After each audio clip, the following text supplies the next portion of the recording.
CBN Festas e Eventos.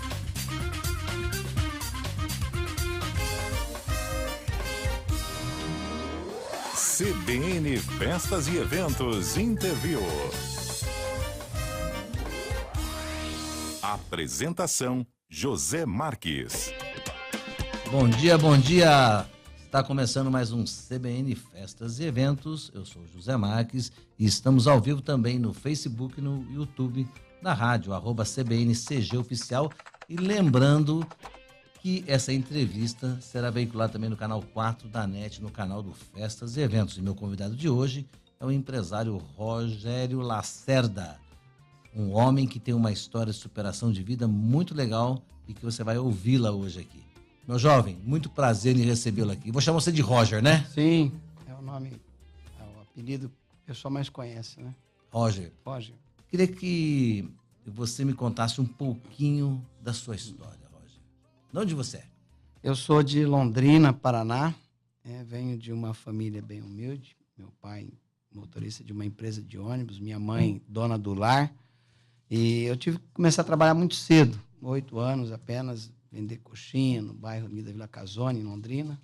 Com 10 anos, eu montei uma caixinha de engraxar sapatos. Eu engraxava sapatos ali no calçadão de Londrina. E com 12 anos, eu comecei a trabalhar em uma empresa, né, de ônibus, como office boy.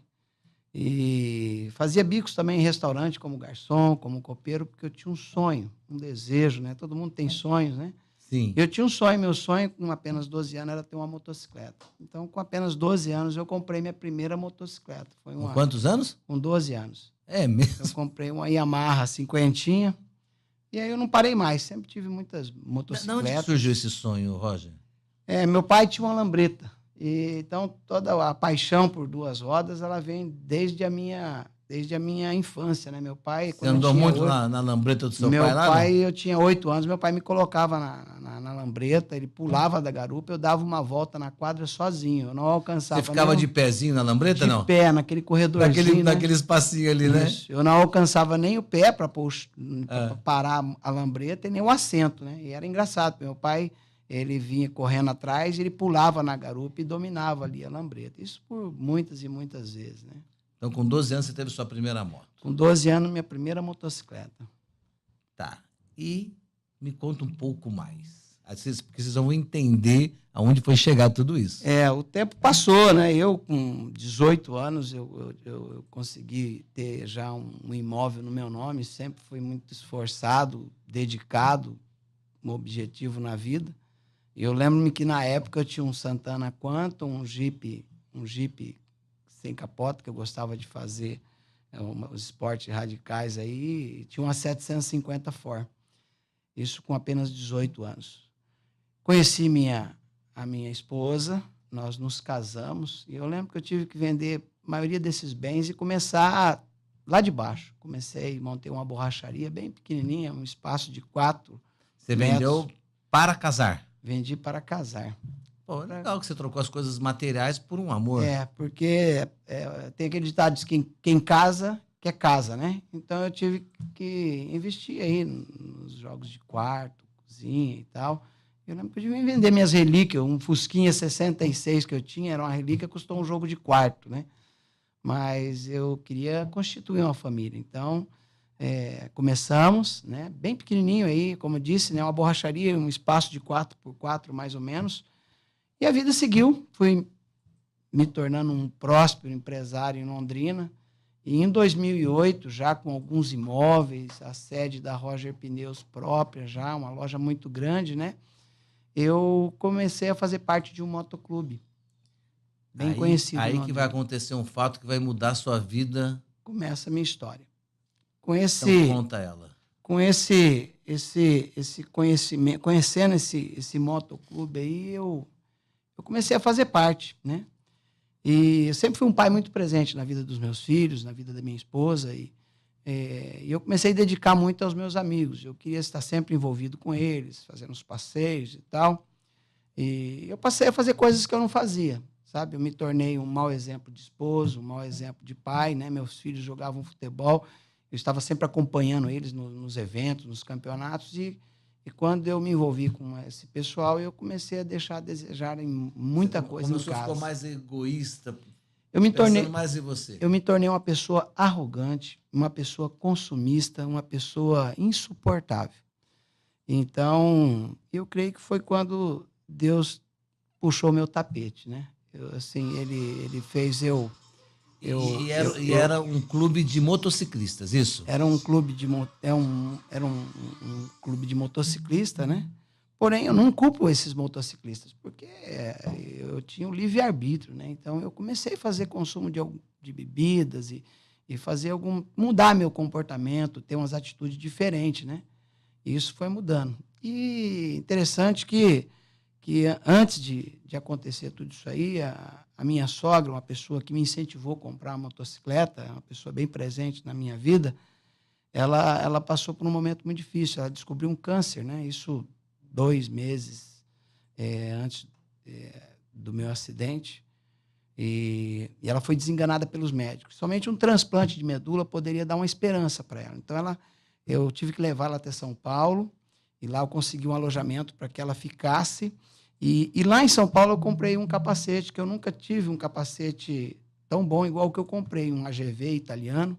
Comprei também um protetor de coluna, que eu nunca tinha usado. Você não usava esse tipo de equipamento? Eu tinha um capacete, mas não era tão bom. E voltando para Londrina, eu lembro-me que dentro do meu carro até briguei com Deus. Eu falei, puxa, como que Deus é injusto, né? Como Deus é injusto. Minha sogra é uma pessoa tão alegre, tão feliz, e Deus permite ela ter essa doença, uma enfermidade tão terrível, né? E ela estava desenganada pelos médicos. E saber que poucos dias depois eu passaria por uma situação pior do que a dela, como foi o que aconteceu, né? Eu não via a hora de mostrar. Eu estava com a motocicleta na época, 2008, uma CBR com 3.000 quilômetros, e eu não via a hora de mostrar para meus amigos aquele capacete, né? Um capacete italiano, importado. E nós estávamos reunidos ali em um posto de combustível, pronto para sairmos para Maringá. Você era de manhãzinha? A gente sempre saía às 2 horas da tarde, sábado às 2 horas, né? E era um grupo fechado, nós fazíamos aula de pilotagem ali no autódromo, e a gente era Quantas grupo, pessoas eram, mais ou menos? Um motoclube, mais ou menos uns 20 motociclistas, né? E algo interessante aconteceu nesse dia, porque nós estávamos ali, aquele grupo fechado, e chegaram 3 motociclistas que não faziam parte do nosso motoclube. Certo. E quiseram ir conosco. E nós tínhamos o hábito ali de fazer uma oração, rezarmos, né? Pedimos a proteção de Deus. Fizemos, demos as mãos ali e saímos, sentido Londrina-Maringá. E eu lembro que eu andei uns 30 quilômetros, passei o pedágio de Rolândia, e a primeira coisa que veio na minha mente foi a seguinte: se eu andasse atrás dos meus amigos, eu estava em terceiro, as pedrinhas daquelas motocicletas jogariam no meu capacete, na minha motocicleta. E como eu disse, eu estava com tanta adoração pelo meu capacete, com tanto amor, amante, né, dos bens materiais. Então, eu ultrapassei esses 2 amigos e eu estava liderando o grupo. Eu fiz a última curva em cima de 2 rodas, que é a curva da Penac. Nós fazíamos ela mais ou menos 180 km por hora. E logo tem uma reta, tem um pontilhão. E ali uma vista bem privilegiada, a velocidade ali era 110 km por hora. E quando eu estava aí a mais ou menos uns 270 km por hora, vinha vindo um Gol de frente. Do meu lado direito tem uma banca, e esse Gol resolveu entrar nessa banca. Ele não deu sinal de seta, não foi para o lado do acostamento. Do jeito que ele veio... Ele entrou na tua frente. Ele entrou do meu lado, e eu peguei ali o canto direito do Gol, e o meu braço foi arrancado na coluna do lado esquerdo, né, na hora. A minha perna bateu no teto daquele carro e eu fui arremessado a 95 metros de distância. E minha motocicleta ela partiu em 3 pedaços. A parte traseira caiu em uma curva de nível, 145 metros de distância. E eu ali do lado do acostamento, praticamente sem vida. Meus amigos estavam vindo atrás. Um conseguiu pegar o acostamento do lado direito, escapando das peças da motocicleta, né? O outro pegou a pista contrária, não vinha vindo nenhum carro, e ele escapou. Infelizmente, 3 anos depois, eles tiveram um acidente gravíssimo. Ele e um outro amigo morreram em um acidente de moto. Para vocês terem uma noção do impacto, a menina que estava dentro do caminhão morreu também. Então, foi um acidente gravíssimo, onde eu perdi 2 amigos. Mas foi chamada uma ambulância. Essa ambulância da Via Par, ela veio muito rápido. Eu creio que menos de 3 minutos, 5 minutos, muito rápido. Mas ela veio sem médico, veio somente o motorista e o socorrista. Porque você estava próximo ao hospital também, foi isso, né? A Via Par era bem próxima, o hospital também. Aí essa ambulância veio bem rápido, né? Mas ela veio sem médico, veio somente o motorista e socorrista. E qual a surpresa, né? A surpresa é que aqueles 3 motociclistas que saíram conosco eram 3 médicos. Pela primeira vez, né? Pela primeira vez. A gente não os conhecia. Eram 2 médicos gastro e um cardiovascular. Aí aquele médico, que é o cardiovascular, ele deixou a motocicleta dele no local e foi dentro da ambulância me dando os primeiros socorros. Como eu disse para você, o hospital dava 1.500 metros de onde eu bati, né? Eu cheguei em código 4, na porta do hospital, eu tive uma parada, porque as 2 artérias principais do meu braço e tanto da minha perna, elas foram rompidas. Mas ali no... Então, o braço já ficou lá no acidente. No local. Eu perdi, os meninos levaram, meus amigos levaram depois. A perna foi colocada alguns pinos. Eu fui recebido, né, no hospital com vida. E a surpresa é que aquele médico, naquele trajeto do acidente até o hospital, que foi muito rápido também, nós descobrimos que aquele médico, ele é de Londrina, mas ele fazia plantão no Hospital João de Freitas, lá em Arapongas. Ele fazia transplante de coração. Então, era tudo que eu precisava, né? Fui recebido com vida naquele hospital, colocaram alguns pinos na minha perna estava perfeita, a lesão grave foi na altura da coxa, mas aí no 3º dia veio a triste notícia, e esse momento, um momento muito difícil, porque a minha esposa teve que decidir em amputar a minha perna. Né? Porque você não estava acordado, né? Eu não sabia o que tinha acontecido comigo. Você estava em coma. Eu estava em coma. Então, esse momento foi difícil, porque minha esposa teve que tomar essa decisão, né? Eu e minha esposa, a gente tinha um relacionamento na época de 13 anos de casado. Mas nós tivemos um relacionamento também de 9 anos de namoro. Então, eu conhecia ela desde os 14 anos, eu tinha 17. E ela me conhecia, então, desde a minha adolescência, da minha juventude. Eu sempre fui um cara muito elétrico, muito agitado, muito impaciente, sempre gostei de desafios. E eu creio que na mente da minha esposa veio a seguinte pergunta: como eu vou dizer para o meu esposo, quando ele acordar, quando passar o efeito dos remédios, que ele perdeu um braço e perdeu uma perna? Mas Deus, ele é maravilhoso, né?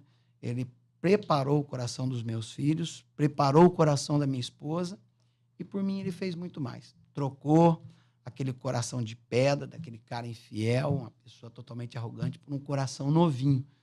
E eu pude perceber isso aí quando eu acordei, né? 3º para o 4º dia, na UTI. Foi onde eu tive uma experiência real com Deus, né? Eu lembro-me que eu abri meus olhos e a primeira coisa que eu vi foi aquelas lâmpadas fluorescentes bem clarinhas, aquelas paredes branquinhas. E eu olhei do meu lado direito, eu vi um frasco de soro, vi uma agulha aplicada no meu pulso. Então, olhei para o meu lado esquerdo, eu vi uma bolsa de sangue, uma agulha aplicada no meu peito, eu vi que eu estava em um hospital. Então, nessa hora, eu olhei do meu lado esquerdo, eu não Porque vi você meu braço. você não lembra do acidente? Não lembro. Eu não senti dor, né? Eu não lembro de nada. Eu lembro que eu saí de casa perfeito, numa motocicleta zero, e acordei naquele hospital, naquela UTI, sem o meu braço, sem minha perna. Então, esse momento foi um momento, assim, muito marcante para a minha vida, porque quando eu olhei, não vi meu braço, olhei por cima da minha barriga, eu não vi minha perna e eu chorei, sabe? Aquelas lágrimas quentes correram no meu rosto. Eu estava sozinho ali naquela UTI, não tinha nenhum médico, minha esposa não estava. Mas nessa hora eu tive uma visão. Deus me leva para um lugar muito bonito, e desse lugar ele mostrava muitas pessoas assentadas. Muitas pessoas assentadas ali naquele ambiente, muitas mesas, cadeiras, e aquelas cadeiras repletas de pessoas. Isso foi um sonho, Roger, ou você estava acordado? Eu estava acordado, porque foi uma visão real, né? Então, ele me mostrou tudo isso. E diante de tudo isso, ele me mostrava eu lá na frente, compartilhando com aquelas pessoas o grande livramento que ele tinha dado para a minha vida naquele dia. Então, naquele exato momento, aquele choro se tornou em choro de alegria. Eu chorava de alegria. Eu sei que para algumas pessoas que estão nos ouvindo aí, né, às vezes você fala, poxa, como pode uma pessoa acordar em um hospital sem um braço, sem uma perna e dizer que chorou de alegria? Pois esse foi o sentimento que Deus colocou no meu coração. Foi um sentimento de gratidão, não foi um sentimento de perda, foi um sentimento que Deus estava me dando ali uma nova chance, uma nova oportunidade, né? De ver meus filhos crescerem, de ver meus filhos se formarem, de conviver momentos felizes com a minha esposa, no qual eu tenho vivido esses últimos dias. Mas, Roger, deixa eu te fazer uma pergunta. Nesse processo, não tiveram dúvidas, né? Não tiveram questionamentos? Ou depois do terceiro dia você já teve essa aceitação e tocou para frente? A minha vida ela foi um divisor de água depois dessa visão. Eu saí daquela UTI, só para você ter uma base. Então, voltando um pouquinho atrás. Deus colocou esse sentimento de gratidão pela minha esposa, pelos meus filhos, mas o que mais marcou naquele dia foi o amor que Deus colocou no meu coração pelas pessoas que não conhecem a Jesus. Por quê? Porque eu era um religioso na época. Eu ia na igreja, eu frequentava lá os cultos, mas eu não conhecia Jesus verdadeiramente da maneira que eu conheci naquele dia. Porque ali eu pude perceber o quanto Jesus era meu amigo, o quanto ele é meu parceiro, né? Porque eu acordar naquela situação, somente um amigo verdadeiro poderia assim, me dar todo o suporte que eu precisava, né? E foi dessa maneira que eu senti ali. Eu senti a presença de Deus na minha vida, eu senti que ele é real e que ele realmente mudou minha história, mudou minha vida, né? E eu fui para o quarto, eu lembro-me que eu saí da UTI com apenas 8 dias. E eu saí do hospital com 13 dias. E com 20 dias... Muito rápido, hein? E com 20 dias eu estava dirigindo. Então foi algo assim, um milagre mesmo de Deus. Algo que inexplicável. O homem não explica isso, né? E lá dentro do hospital, Deus me deu uma canção, a canção do Nani de Azevedo, Deus é Fiel. E a letra dessa canção contava a minha vida. Que Deus tinha promessa para mim, tinha promessa para minha família, né? E que ele ia começar a escrever ali uma nova história. E foi o que ele fez. Realmente, a minha vida, ela mudou completamente. Me conta a parte da psicóloga, que você nem precisou passar por ela uma ou duas vezes só. A psicóloga, depois que eu fui para casa, ela foi me visitar, né? Lá na minha casa, e ela conversando comigo, ela falou, olha, eu vou voltar uma segunda vez para dar um resultado aí, né? Um feedback, né? Precisa de um tratamento, vai precisar de alguma coisa, e qual a surpresa, né? Ela chegou para minha esposa e disse, olha, na segunda vez que ela foi, tá? Ela nunca mais foi na minha casa. Ela falou, olha, teu esposo, ele está melhor do que a gente, ele não precisa de tratamento psicológico, de nada, a cabeça dele está 10, né? E Deus começa a me usar ali dentro da minha casa mesmo, naquele período de recuperação, muitos amigos foram me visitar, pessoas que estavam desistindo de seus casamentos, né? Alguns lares destruídos ali, eu pude falar ali do amor de Deus, do que Deus tinha feito comigo ali naquele hospital, a transformação, né?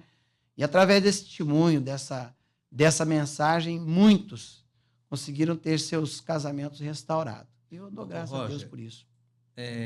Espiritualmente, né, você teve essa aceitação. Vamos falar um pouquinho da parte material. Como é que foi sua adaptação pós-acidente, né? Você era acostumado a caminhar, fazer esportes radicais e tudo mais, e você se viu sem uma perna e sem um braço. De cabeça, eu vi que você está super ótimo, né? E com Deus aí no coração. Mas como é que foi o dia a dia? E se teve dores ou não? Como é que foi? Como eu disse para você, né? Desde o início, quando Deus me injetou essa injeção de ânimo aí, né? Eu sempre fui um cara de desafios, né? A gente tem opções na vida, nós podemos escolher. Eu poderia escolher ser um cara lá naquele cantinho, dependente, né? Triste, uma pessoa inconformada, mas não foi isso que aconteceu comigo. Você não poderia escolher ter o acidente ou não. Teve. Mas você poderia escolher como ia ser depois, Dali para frente eu poderia ter uma escolha, né? E eu resolvi vencer, eu resolvi ser exemplo, né? Então, a minha recuperação, minha prótese, eu coloquei com 90 dias. O prazo é 120, 150 dias. Lá fazendo aprendendo a caminhar, né? Eu lembro que eu queria andar para trás. O rapaz falou, rapaz, mas você nem aprendeu a andar para frente, você já quer andar para trás? Então, algumas coisas assim que é muito precoce, sabe? Eu queria aprender tudo muito rápido, né? E uma coisa que marcou muito a minha vida é que, às vezes, nós achamos que nós estamos em situações extremas de dificuldades, né? Então, quando eu fui para essa clínica, e a gente fica até um pouco chocado, porque, puxa, eu vou ter que aprender a andar de novo, né? Não tenho o braço, não tenho a perna, mas chegando lá eu vi pessoas que estavam piores do que eu, né? presenciei um senhor que chegou lá e ele não tinha os 2 braços e não tinha as 2 pernas, né? Eu conheci uma garota que era modelo, 16 anos, na época, quando teve amputação dos braços e perna. Hoje ela está, naquela época ela estava com 20 anos, e ela não tinha os 2 braços e não tinha as 2 pernas, mas uma menina linda, com um sorriso nos lábios e com a vontade de viver e exemplo para as pessoas, né? Então, eu creio que é mais ou menos por aí, né? A gente tem que vencer as dificuldades. E hoje estava me contando que com um braço só você amarra seu sapato, você consegue abotoar, né, a manga da camisa. Cara, como é que é tudo isso? Sim, os desafios vêm, né? Eu lembro que eu estava em um desses aeroportos aí, muita movimentação, pessoas para um lado, para o outro. Eu sempre fui independente, nunca gostei de depender assim das pessoas. E meu cadastro desamarrou. E, né, meu voo ainda tinha mais umas 3 horas, uma conexão. E eu falei, não, eu vou amarrar meu cadastro sozinho. Eu perdi ali, tudo bem. Eu não perdi, tá? Eu ganhei 2 horas. Eu fiquei 2 horas para amarrar o cadastro. Mas foi um desafio. Eu aprendi a amarrar o cadastro. E hoje você amarra sozinho. tranquilo. Normal. As viagens que eu faço pela DONEP, né? Faço parte da DONEP, é uma associação de homens de negócio, do Evangelho Pleno. Então, viajo geralmente sozinho, né? Então, vou para o hotel sozinho, eu dirijo, né? Faço parte de um motoclube também conhecido, o Motoclube Águias de Cristo. Eu sempre vou como carro de apoio, de vez em quando vou na garupa de alguma motocicleta, piloto motocicleta automática, porém, né, é um cuidado que eu tenho que ter, porque eu só tenho um braço, só tenho uma perna, então eu tenho que cuidar muito bem desse braço e dessa perna. Então, os esportes que eu procuro agora é jet, que se eu cair, eu caio na água, né? Geralmente com colete, um esporte assim seguro, né?